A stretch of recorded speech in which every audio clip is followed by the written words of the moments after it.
Happy Thursday. We're going to talk about asking where. This is part 4.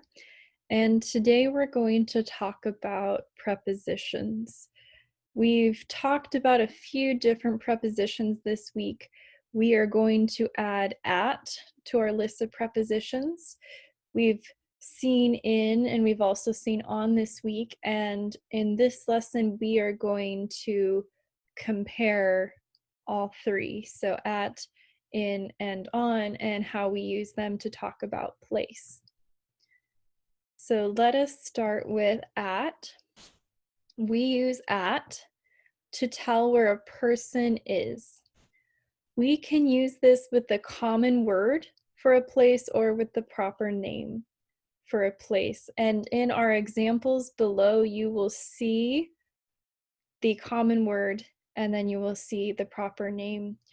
So you'll see these will appear in pairs, in groups of 2.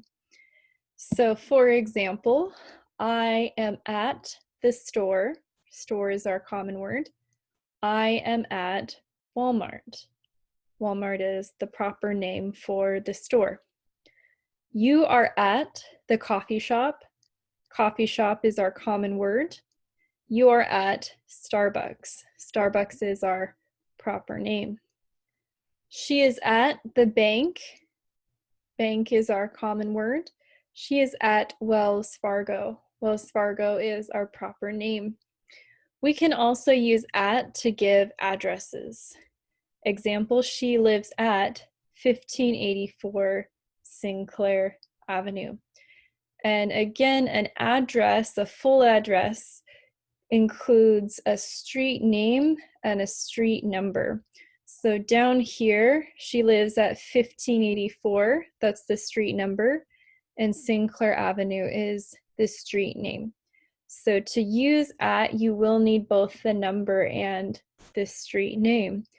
If we have just the street name, then you will use something a little different. You'll use a different preposition, which we will go over in our next slide.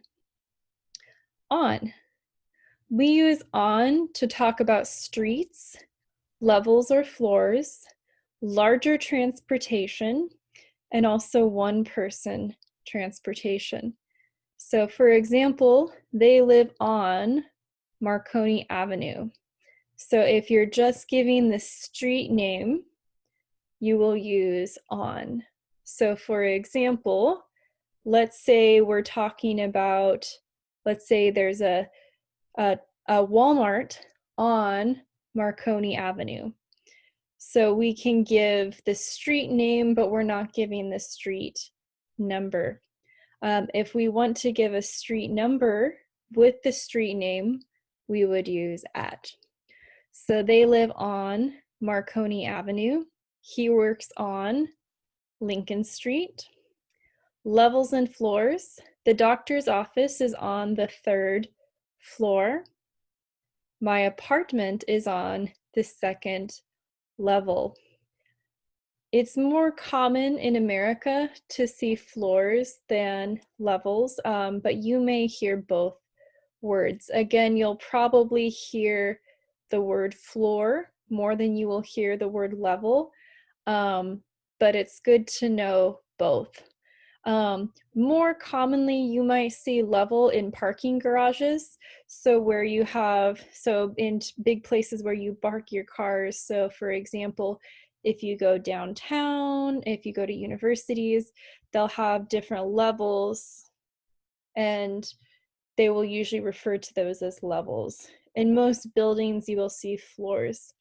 Again, though, depending on where you're going, you could see either word. Larger transportation, and usually when we say larger transportation, we mean things that take you from one place to another and can fit a lot of people. So she is on a bus, they are on a plane. Other large transportation include ships, boats, and trains, etc. Those are some of the common ones. Again, if it's something bigger, if it fits a lot of people, you'll probably use on. We also use for one-person transportation. so transportation that only carries one person at a time, we also use on. So for example, I am on a bike. Other one-person transport includes motorcycles and horses. And there's a few other things. So you could say like I am on a skateboard, a scooter, but these are some of the more common ones you will see. So large transportation in one one person transportation. As you'll see in the next slide, we use in for transportation like car, truck, taxi, Uber, Lyft. So those smaller vehicles we will use in. And let's go to that slide. So we use in for rooms, cities, countries, states, provinces, and small transportation, as we mentioned in the last slide.